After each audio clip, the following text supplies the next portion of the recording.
Hi, Parkway Manor. Happy Monday. Welcome back. I'm so glad you're going to join me today as we finish Trouble with Chickens by Doreen Cronin. When we read on Friday, we learned that sweet little baby chick Sugar is the one who wrote the note which lured the other chicks into Vince the Funnel Dog's house along with JJ Tully. And here was all because Sugar loved reading books so much. And Vince the Funnel Dog basically told Sugar, look, if you want to keep reading my books, this is what you've got to do. What I'm going to do is go back about a page and a half and read from Friday, kind of to refresh our minds. Vince says, so who rescues the rescue dog? Don't you think your dog walker's going to notice that I'm not with you? Or that I'm not you? Nope, regular guy's gone for the holiday. His cousin's filling in. He's never seen me before. He won't know. Well, you've got a bigger problem, I added. Oh, yeah? Well, what's that? When Barb gets back, she's going to know the wrong dog got the tubes, I said. Yeah, but she's not going to care, he said. And why's that? She's going to be way too upset over the demise of her pet chickens. And she's going to blame you. Now, Sugar made a very strange noise right before she fainted. I had forgotten she was still in the cage with me. So apparently had Vince. Don't even bother trying to warn them, he sneered. The doggy door is controlled by the black tag on my collar. They can't get out unless I let them out. He was still snickering when he left the room. Oh, so that's what that funny black tag on his collar was for. I thought it was the on-off switch for the lamp. I needed more information from Sugar. One good dose of dog breath was all it took to wake her up. All this for a book, I asked. It's a really good book, she whispered, and then she fainted again. Chapter 20, RHBWR. All right, tell me everything you know now, I said, when Sugar came to. Sugar spilled her guts for real this time. There was still one step left in Vince's plan. As soon as it was dark, they had to help him get his funnel off. Vince says, when we're done, everyone will know that you're a dupe and he's a dirty double-crosser, she ended.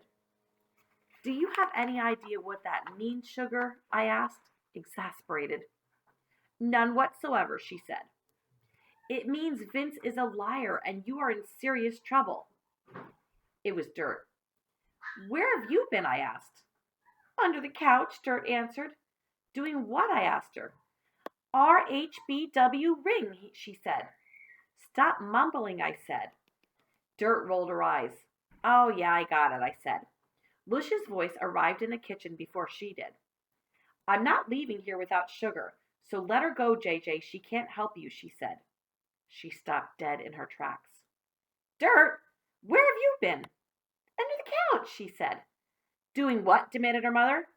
RHBW ring, she answered. Stop mumbling, said Mush. Dirt let out a heavy sigh. No one understood what he was saying. Never mind, we're leaving, said Mush. I'm sorry for all the trouble, JJ, but I'm getting my family out of here. Where are Poppy and Sweetie? Asked Sugar.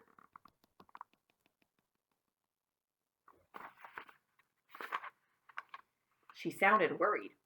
I sent them to wake Vince up so we can take off his funnel and get out of here, said Mush. Dirt was through the door before Mush could even finish her sentence. Sugar made that funny sound again like she was going to pass out. This time I caught her before she fell over. Mush, that funnel is the only thing between Vince and your chicks, I said. Once that thing's off, you're doomed, all of you. Mush ignored me. I won't be tricked again, JJ. We're leaving, she said. Mush, you're not listening. Vince is not going to let you go. I shoved Sugar out through the bars to let Mush know that I was serious.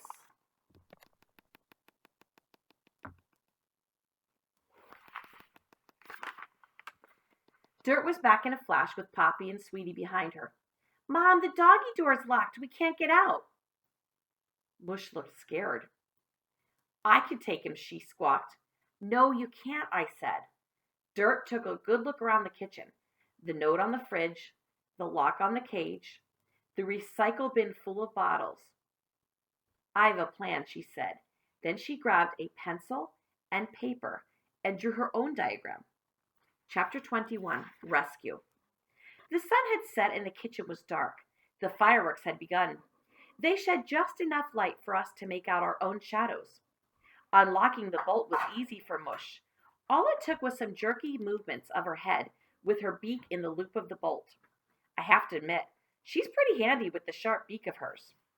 I had Poppy, Sweetie, and Dirt in the cage with me, but we could barely see one another. I knew that they were counting on me, but it suddenly hit me that I was counting on them too, and that was not a great feeling. All kinds of things can affect the outcome of a rescue. Things like timing, weather, terrain, fatigue, and sometimes just dumb luck. We were counting on everything going just right. That rarely happens with people. I had no idea what the odds were with chickens. Vince arrived right on time. About 2 feet in front of the crate, Mush stopped him in his tracks. "I'll take off the funnel. I've got the sharpest beak," she said. Her voice shook a little, but Vince didn't seem to notice.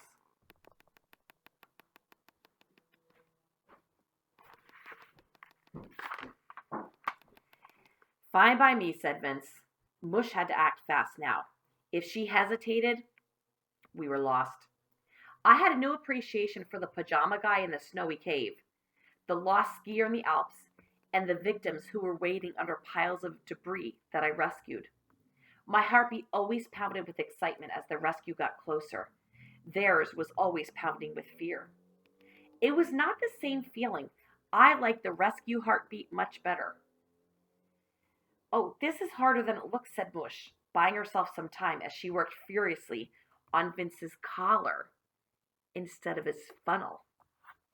"Hurry it up," Vince growled. I said nothing, but silently I seconded the motion. He sounded like he meant business. Mush stood her ground and kept on pecking. "Lower your head," she told him. Carefully, Mush clipped the tag off of Vince's collar and held it in her beak. Then she dropped it to the floor and quickly kicked it to Sugar. Wait for it," I told myself. Wait for it. My heart was pounding. Vince caught a glimpse of Sugar running toward the crate with the tag. Wait for it, I told myself. I held my breath. While Sugar was running back to the cage, Dirt, Poppy, and Sweetie ran out the back of the crate between the bars. "Now!" I threw open the unlocked cage door and made just enough room for Vince. Vince came down hard on his front paws. Remember, he's going to be chasing the little chicks that escaped. Well, he came in, slid right in head first. It wasn't the linoleum that did him in. It was the empty plastic bottles that caused him to slip. Just one more reason to recycle. Gingerly, I stepped over his big back paws and out the door. Dirt did the honors of slamming the door closed. Mush slid the lock back in the cage into place.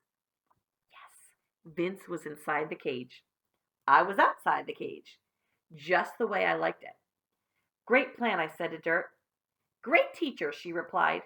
My heart was still pounding, but it was the rescue beat now.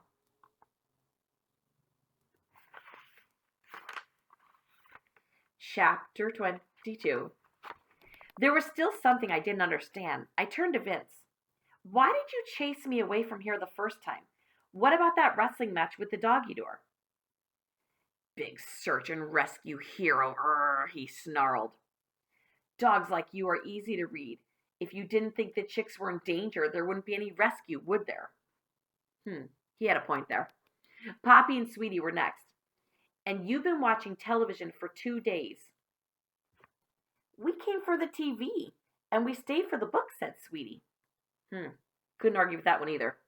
The fireworks were over and it was time to go. Those little chicks were still in a heap of trouble with their mom, but at least my trouble was over. "What's wrong with you anyway?" I asked Vince. "What do you mean?" "That giant funnel." I have a chronic ear infection." I changed the subject. Why did you let Sugar in here in the first place? I can't reach my ears. Sorry? She scratches my ears with her beak. Now, I tried not to laugh. I still had something on my mind. How did you know that Sugar wrote the notes? I asked Mush. She took a deep breath. She was back in my good graces and wanted to stay there. Call it mother's instinct, she said. You could have told me, I answered. You would have walked away, she replied. True, I said. I was just a worried mom looking for my kids.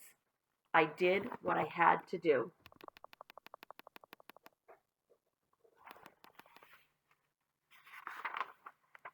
She was looking me in the eye. Her left foot this time, instead of bopping up and down, was perfectly still. All right, Mush, you and me are square. I thought she smiled, but then again, it's tough to tell with a beak. Uh-oh, Parkway Manor. We're getting down to our last chapter. Chapter 23, Reward. Now, about that cheeseburger, I said to Mush. There's no cheeseburger, she said, but you knew that. Yeah, I guess I did, I replied. Mush headed back to the living room and hopped up on the couch. I watched as Sugar waited a beat, then did the same. The rest of the brood followed. They were finally all together. But there was a huge spot between Mush and Sugar. Didn't make any sense. Well, that must be one big chicken you're missing, I joked. Mush looked right at me. Sugar motioned to me with her tiny wing. The spot between Mush and Sugar was just my size. Did look kind of comfy up there. I jumped up on the couch. Mush, me, Sugar, Poppy, Sweetie, Dirt. You know what? Sometimes you find yourself exactly where you belong. And there's something called an epilogue, boys and girls, which I'll read now. Kind of like almost like a little bonus chapter. Vince the funnel got his ear tubes as planned and came back, poor thing, with an even bigger funnel on his head.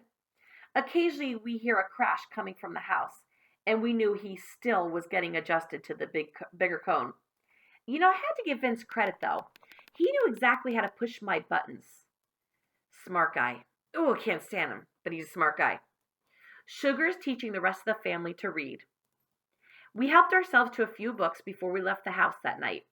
Barb doesn't seem to have noticed. Sometimes when the chicks gather in the doghouse, I entertain them with tales of rescues from my glory days.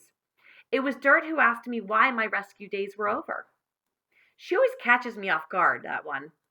I wasn't ready to tell that story yet, but sooner or later I'll tell. And if Sugar has her way, and she usually does, I'll be telling the story sooner than later. Because Sugar, well, that chick will sure go a long way out of her way for a good story. And boys and girls, that is the end of The Trouble with Chickens. Join me tomorrow on Tuesday as we begin a new chapter book. Have a fantastic day, Parkway Manor. We'll see you soon. Bye-bye.